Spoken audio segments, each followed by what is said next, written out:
Hello viewers, আসসালামু আলাইকুম। চলে আসলাম ভাইয়ের বাসায়।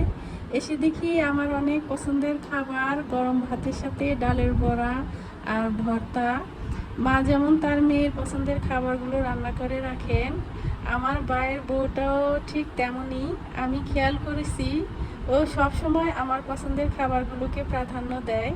আসলে খাওয়া বড় কথা নয়, এই যে একটা ভালোবাসা, এতে আসলে মন প্রাণ ভরে যায়। মানুষ বলে মা মারা যাওয়ার পর ভাইয়ের বউ নাকি দ্বিতীয় মা হন। আমি আলহামদুলিল্লাহ, আমাদের ভাই বউটাও ঠিক তেমনই। তো সবাই আমাদের জন্য দোয়া করবেন, আমাদের এই ভালোবাসা, আমাদের এই বন্ধন যেন সারা জীবন এমনই থাকে। আর আমিও আল্লাহর কাছে সবসময় দোয়া করি আমার ভাই এবং ভাইয়ের বউকে যেন আল্লাহ অনেক অনেক বেশি সুখে রাখেন, ভালো রাখেন, সুস্থ রাখেন। তো আপনারাও অনেক ভালো থাকবেন, সুস্থ থাকবেন।